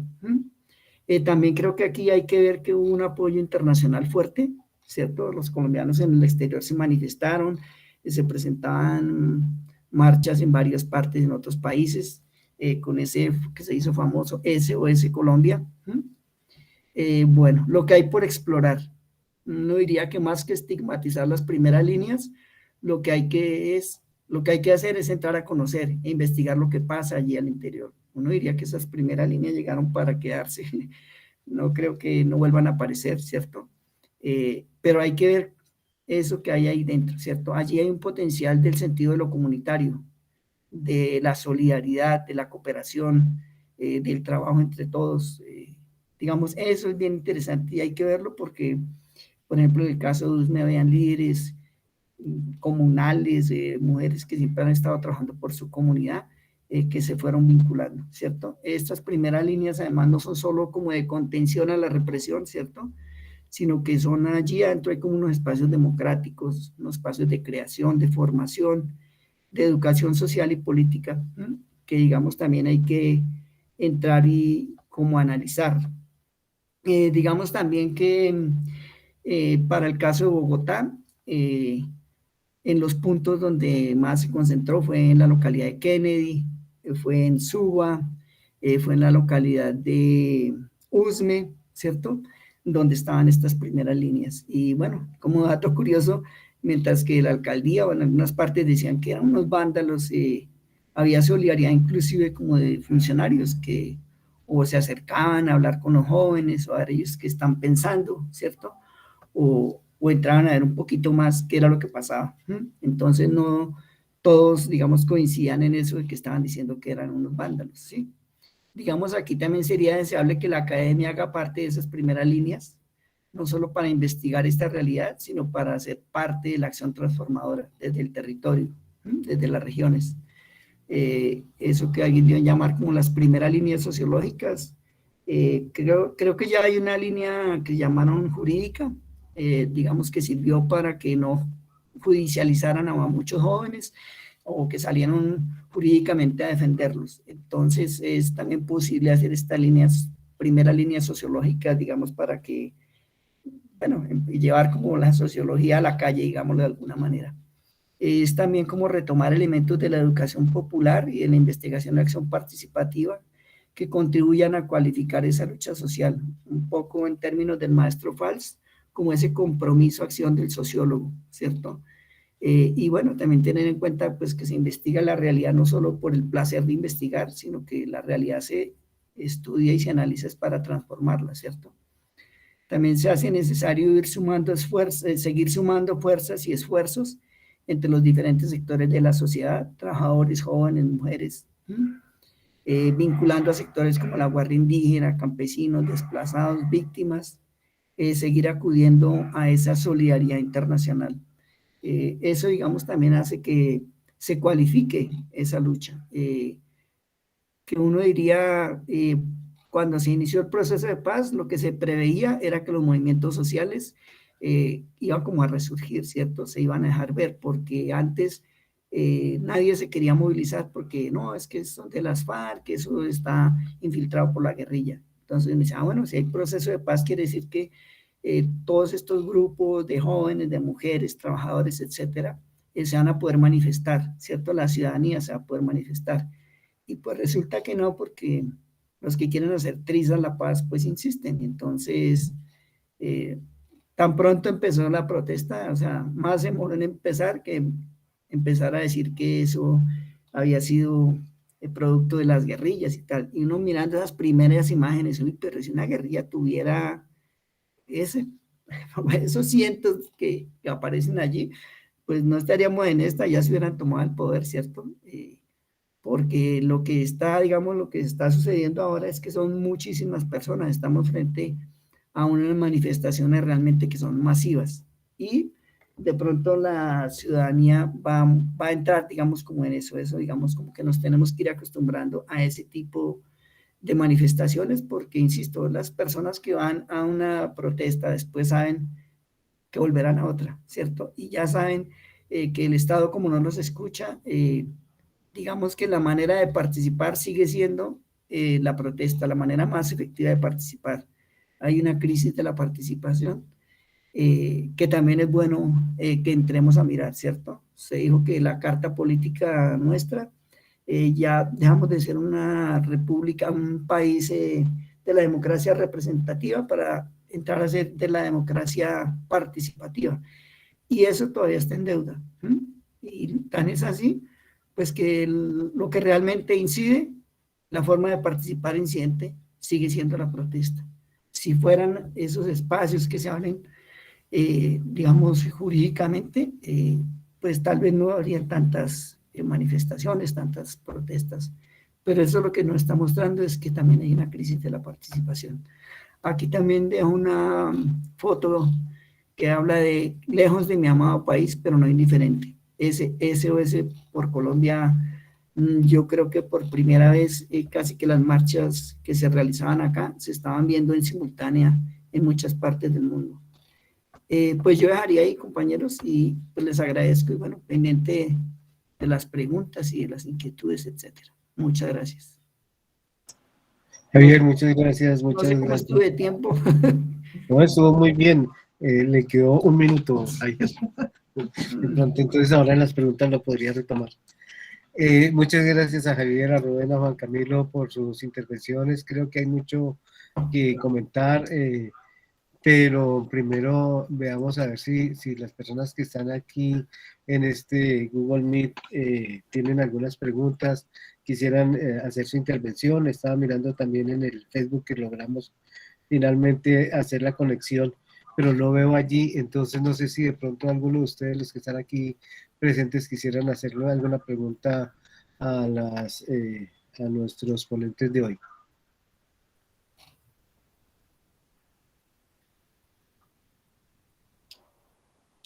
Ay, pero eso está bien, entendieron mucho. Bueno, si no, de todas maneras a mí me gustaría pues, hacer algunos comentarios y también algunas preguntas mientras algunas de las personas que están aquí se animan, que seguramente que lo hagan. Eh, Javier, si quieres puedes dejar compartir la pantalla. Eh, No sé cómo le hago ahora para salirme de aquí, espérate ya. vale. Eh, Bueno, quisiera yo señalar lo siguiente. Creo que hay una expresión de Javier que dice que eh, antes del paro nadie daba un peso por ese paro, pues en la situación de pandemia, desmovilización, todo lo complicado que había, digamos, para la realización del paro. Y yo me pregunto si ahora, después de realizado, no hay una sobrevalorización del mismo. Entonces antes no se daba un peso, pero ahora se da mucho y se le da, digamos, mucho valor. Cuestión que yo quisiera relativizar, pero que antes de relativizar quisiera como profundizar un poco en esa valoración de esa movilización ciudadana. Y es que Javier dice que esto no se veía desde el 77 con el paro cívico, y yo pienso que esto no se veía en 200 años de vida republicana, ¿cierto? Creo que la movilización fue mucho más, más grande, además empezando por el tiempo, ¿no? Fueron más de 2 meses de movilización, de la magnitud. El mismo Javier han planteado en Bogotá como, digamos, como una descentralización de la protesta, tanto Juan Camilo como Rubén nos han mostrado también diferentes puntos y diferentes expresiones de esa misma movilización. Es decir, hay muchos elementos en los cuales uno podría señalar la riqueza de esa movilización. De hecho, nosotros hemos hecho con esta 14 sesiones de Cátedra Libre mirando la movilización de diferentes aspectos que están allí en el canal y que podríamos mirarlo. Entonces hay un espacio efectivamente muy rico, muy amplio para analizar. Yo tengo la sospecha de que efectivamente aquí se está moviendo algo más telúrico, pero tengo mis dudas al respecto. Y sobre todo tengo las dudas porque efectivamente, digamos, con todo dice la movilización que se tuvo, Rubén habla de un levantamiento, eh, pero insisto, sin desconocer toda esa gran variedad y toda esa gran cantidad de elementos que pueden encontrarse allí, me pregunto qué pasa allí que no logró una transformación más profunda. Es decir en la vida republicana de ese país que se tapó una reforma que estaba en curso, eso es inédito. Decir que no fue solamente uno, sino que luego fue otra, eso es inédito, ¿cierto? Decir que este gobierno tuvo que recomponer sus ministros y su equipo de gobierno para recomponer su cuota burocrática y poder desde ahí gobernar, eso es inédito. Pero siento yo que a pesar de todos esos elementos y toda la riqueza de la movilización, sin embargo, me pregunto yo, ¿y por qué no se han logrado transformaciones más estructurales? Es decir, hay mucho, a veces hay la idea de deshacerse del Estado-Nación y resulta que el Estado-Nación sigue siendo vigente y sigue siendo el espacio digamos, de la lucha política. Y un Estado-Nación gobernado de manera democrática no admite 80 muertos en una protesta.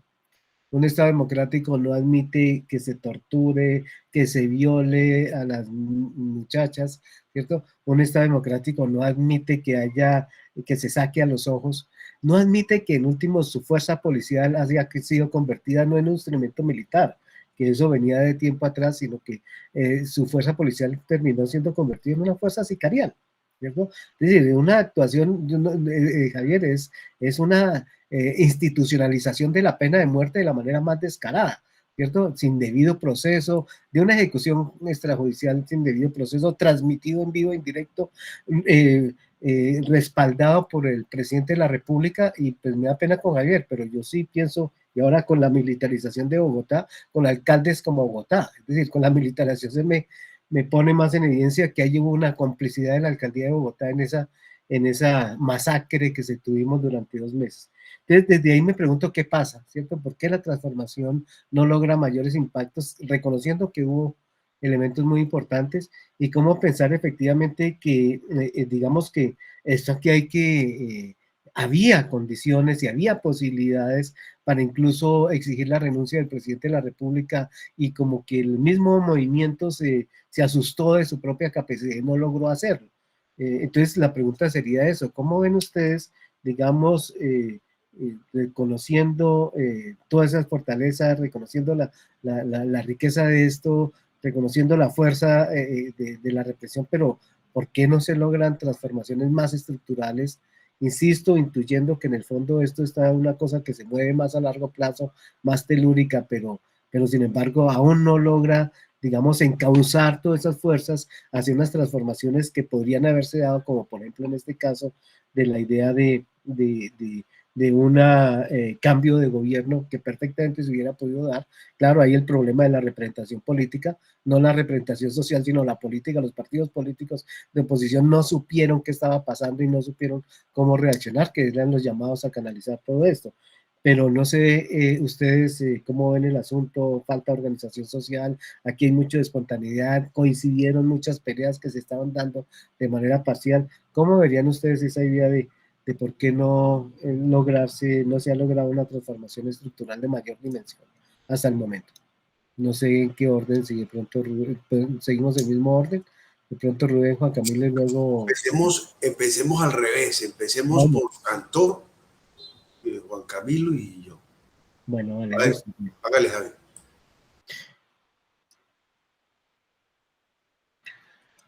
No te estamos escuchando. Listo, sí, es que lo tenía apagado. Yo diría que sí hubo mucha espontaneidad, ¿cierto? Nadie daba un peso por esa protesta. Todo el mundo decía, pero ¿cómo les ocurre en medio de una pandemia? Eso va a ser mortal. Bueno, y también yo creo que el gobierno le jugó como al desgaste, ¿cierto? Dijeron, no, esperémonos a que se desgasten, y porque esas peleas desgastan, sí. Digamos, como era ese inédito de que los jóvenes permanecieran, o que esas primeras líneas permanecieran ahí durante el tiempo, pedían, no, 8, 10, 15 días, pues eso llegó casi a 2 meses, ¿sí? Y digamos que sí, también como, sí faltó como una conducción, porque precisamente la característica es que no había, o entre los jóvenes, como que no había unos liderazgos, ¿cierto? Se intentó, creo que se alcanzó a hacer una asamblea de las primeras líneas, ¿cierto? Por eso insisto yo que los trabajadores todavía tienen una capacidad fuerte de convocatoria, y se trató de hacer, y claro, por la represión, etcétera, uno diría, uy, no, es que va a haber un movimiento fuerte, las primeras líneas que van a llegar a Bogotá, y eso pues pasó, pero no como de una manera tan contundente que uno dijera, uy, eso dio una fuerza muy grande, ¿cierto? También creo que hay que aprender mucho de la Minga, ¿cierto? Porque ellos tienen una capacidad de movilización. Yo he visto como unas 4 entradas de la Minga a Bogotá, y es una cosa impactante, ¿cierto? Digamos, el nivel de organización que ellos tienen, que ya es como tradicional en ellos, creo que todavía los jóvenes no está, ¿cierto? Inclusive había algo que yo lo veía más bien como peligroso, porque algunos decían que entonces ahora los jóvenes se podrían transformar en movimiento político, y entonces uno dice, no, pues ahí los cooptan estos que ya llevan años, que saben cómo es la vuelta, ¿sí? Y uno dice, estos jóvenes que hoy están aquí, entonces serán los que después van a reprimir a los que estén en otras primeras líneas posteriores, ¿cierto? Entonces, digamos que sí es como muy difícil poder saber qué puede pasar. Creo que alguno de los compañeros planteaba que eso está latente, ¿cierto? Y entonces pueda que alguna cosa pequeña desencadene otra vez un movimiento, no sé si de similares características o parecido, pero creo que la cosa está ahí como en stand-by. No creo que, digamos, ya vaya a ser difícil convocarlos, ¿no? Hay que esperar como qué pasa, y también la gente cómo empieza a reaccionar, ¿sí? Creo que también ese desgaste es fuerte. Digamos, estar ahí, la permanencia, eso desgasta mucho, y entonces creo que está como muy reciente como para que uno pudiera decir, bueno, ¿y qué va a pasar allí? ¿Cierto? Pero sí creo que ahí debe haber un aprendizaje social, por decirlo de alguna manera, para cuando se presenten próximas, digamos, confrontaciones o nuevas protestas o nuevas convocatorias. Listo, Javier, gracias. Juan Camilo. Bueno, voy a ver si puedo como organizar las ideas en tan poquito tiempo. Mira, yo estoy en parte de acuerdo con lo que dice Javier. Eh, pero entiendo que cuando Rubén decía Estado-nación no se refería necesariamente al Estado como, ¿sí? Estado-nación como esa cosa particular centralista que en Colombia pues es otra vaina. Eh, y yo creo que, mm, a ver, por lo menos aquí en Cali hay como dos niveles de esa pelea, ¿no? Está el nivel que hablamos telúrico, que vos llamas telúrico, de la integración comunitaria, que se canalizó, que de alguna forma el margen de maniobra del alcalde le dio para canalizarlo a través de una vía institucional. Entonces, pues hoy en día pues hay unos acuerdos que se dieron y que se están efectuando con sus reveses, con sus complicaciones, pero pues que se lograron como establecer espacios para eso. Y en el nivel, digamos, político institucional del Estado, eh, creo que hoy, por lo menos aquí en Cali, la cercanía de las elecciones presidenciales también como que apagó la llama ante esa posibilidad. Pensá que, por ejemplo, muchos de los grupos de resistencia se vincularon pues a un proyecto político concreto, de forma más o menos individualizada, pero hay vinculación, hay incluso gente que va a salir al consejo, etcétera. Eso también canalizó un poco el malestar. Y la renuncia del presidente o esa otra cosa que se pedía, porque estuve cerca, lo sé, el miedo era lo que pasara después, digamos. Si el gobierno no estaba trabajando desde la lógica de la hegemonía o de construir consensos institucionales, decía que no le importaba nada, pues lo que pensaron los pelados era que eso iba a aumentar los márgenes de violencia, ¿no? Entonces prefirieron, por lo que entiendo, por lo que percibí aquí en Cali, priorizar esos otros canales institucionales a nivel de la alcaldía municipal, fundamentalmente, y a nivel de las elecciones, de la cercanía con las elecciones presidenciales. Es lo que yo interpreto desde lo que yo pude observar en el territorio, directamente. Bueno, Listo, Juan Camilo, gracias. yo digamos que hay un momento en que el ministro de Defensa llega a Cali y llega a Zapateiro. Y entonces la escena es el ministro de Defensa, Zapateiro, Clara Luz y Jorge Iván. Y Clara Luz es Dilian Francisca, ¿no? Cuerpo ajeno. Y entonces algunos pensábamos que Jorge Iván iba a sacar la casta y le iba a decir a Zapateiro y al ministro, ¿sabe qué? Hay dos opciones, o me matan aquí ustedes de una vez, o me matan en la primera línea que me voy para allá. Porque aquí lo que hay es un conflicto social. Aquí lo que hay es una expresión política de racismo, de patriarcalismo, de pobreza, de falta de oportunidades. Pero no, es genuflexo, pusilánime. Y eso cuesta los 30 muertos en los próximos 3 o 4 días. Entonces, me parece que la institucionalidad lo que hizo fue contribuir a señalar, y la actitud de Luis Ernesto, digamos, es muy preocupante porque Luis Ernesto es un liberal, un demócrata. Y plantear ese tema de los vándalos en ese momento, pues sencillamente es también ser pusilánime y genuflexo frente al poder. Porque si es por los vándalos, entonces en el debate acá en Cali empiezan a decir, no, es que los vándalos son los corruptos. Esos sí son los vándalos. Sin desconocer que hay expresiones pues allí que se salen.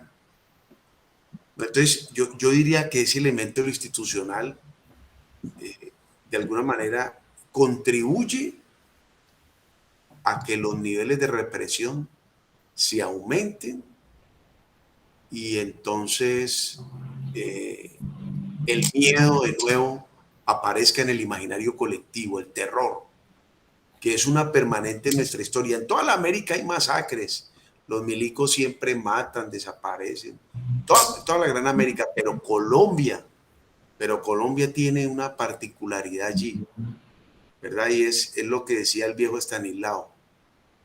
no resolvemos mediante el debate, la controversia, porque no somos una cultura de debate y democrática, ¿no? Entonces, ese elemento, la institucionalidad. Lo segundo, me parece que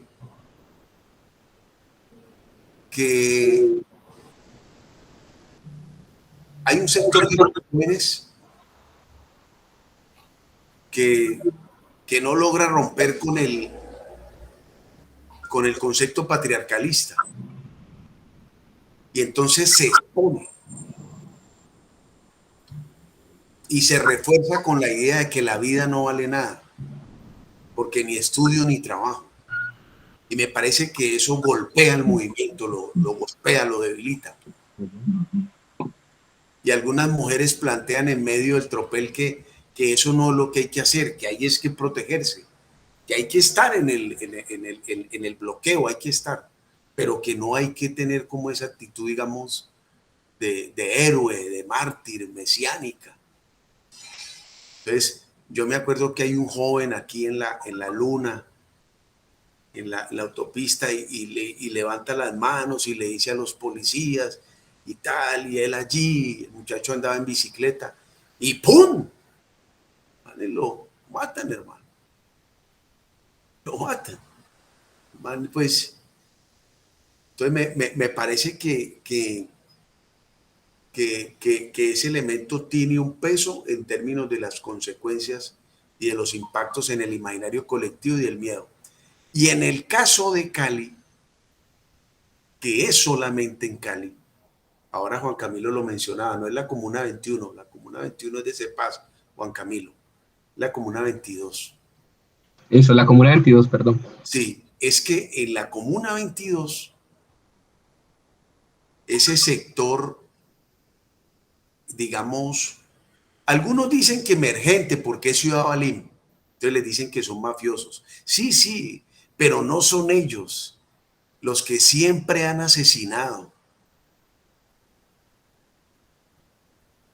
Son los hacendados, son los cañeros. Y Mayolo lo expresó en Azúcar, la primera Azúcar. Esos hacendados han dejado aquí en el valle el legado de la violencia, de la criminalización contra el movimiento indígena, contra el movimiento campesino, contra el movimiento obrero. Una mentalidad fascistoide.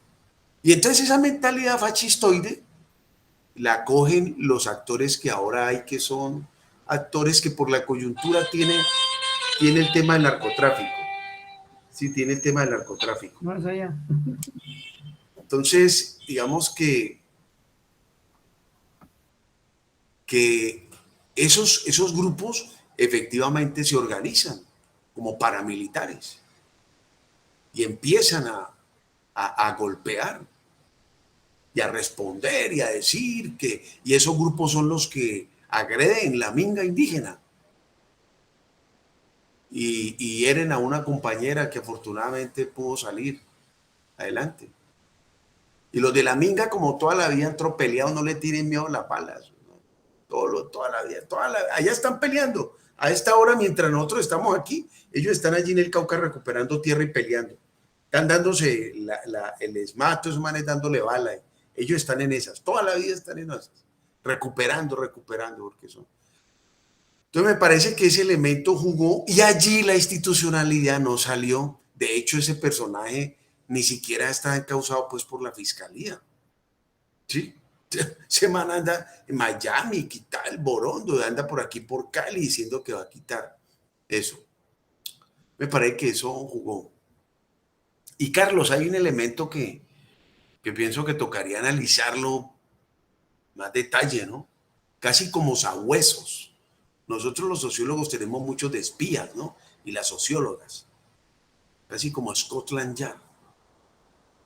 Y es algo que decían Juan Camilo y bueno, también lo nombraba Javier, es el tema de las expresiones culturales.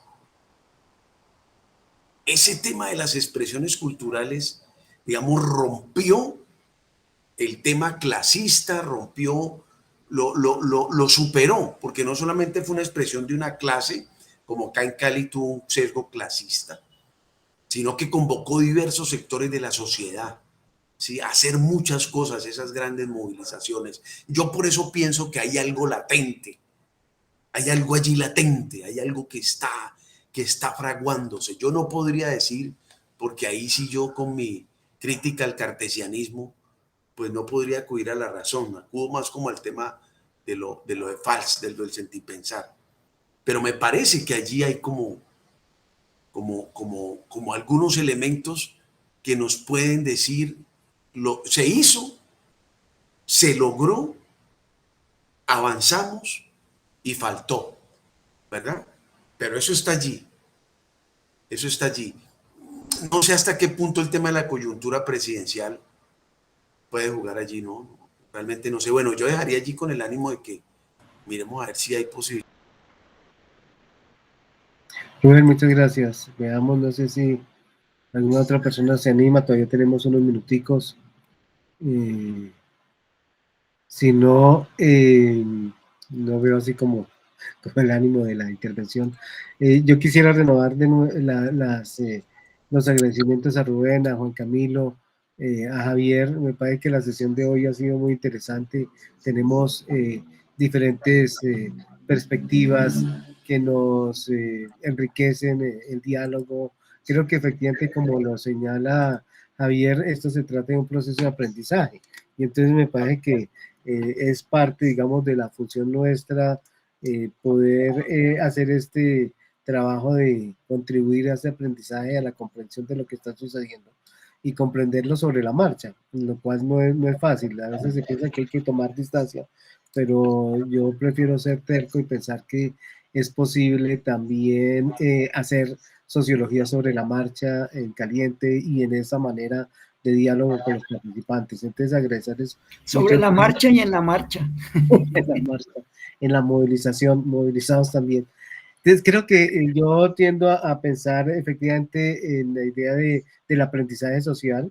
Yo vi en esta movilización muchos elementos de esos, pero también digamos que no solamente aprenden los sectores ciudadanos, sino también la oligarquía dominante también aprende a manejar. De hecho, creo que durante toda la pandemia se preparó para la protesta que veían venir, es decir, todo ese armamento que tenían ahí no lo sacaron de debajo de la manga. Entonces creo que hay un aprendizaje social. Yo pienso que efectivamente alguno de ustedes lo mencionó, tal vez fue Javier, el proceso de paz abrió unas compuertas de participación ciudadana y eso digamos que se ha ido ganando y creo que efectivamente también como decía Javier, eso es un asunto que creo yo que se va a ir quedando en el sentido de que tenemos, como diría Mandela, derecho a los derechos y creo que ese es un aprendizaje que se va logrando. Esperar que efectivamente en algún momento la confrontación política pueda hacerse por vía civilizada. Creo que seguir trabajando en esa dirección sigue siendo importante y agradecerles finalmente a ustedes por su participación hoy. Invitarlos, tanto a ustedes como a las personas que nos escuchan, a la sesión de dentro de 8 días, que vamos a tener otras aproximaciones que hicimos también en desarrollo de la protesta con estudiantes de sociología. Vamos a hablar, entre otras, de la primera línea jurídica, Javier, Rubén y Juan Camilo, que ustedes hicieron referencia a esto. Y vamos a hablar de otros 2 temas, también buscando comprender estos acontecimientos que suceden ante nosotros. No siendo más, pues ratificar los agradecimientos. No sé si empezamos en este orden, digamos, para su despedida, de pronto empecemos por Juan Camilo. Sus palabras. No, sí, no, muchísimas gracias por la invitación a participar en este espacio y gracias a la gente que nos escuchó y estaré pendiente de las próximas conversas, ¿no? Listo. Muchísimas gracias. Juan Camilo. Rubén. Muchas gracias a todos y a todas y juntémonos. Y Javier. Javier, tenés apagado el micrófono. Siempre me pasa. Muchísimas gracias a Carlos, a Juan Camilo, a Rubén a los asistentes y bueno, ahí continuaremos, nos seguiremos viendo. Trataré en la medida de lo posible de estar en las próximas, las próximas sesiones que tengan, pues de acuerdo también al tiempo que uno le pueda sacar. Y muchísimas gracias y ojalá no sea un adiós, sino un hasta pronto. Listo, bueno, muchas gracias para todos, que tengan una feliz noche, que descansen. Chao.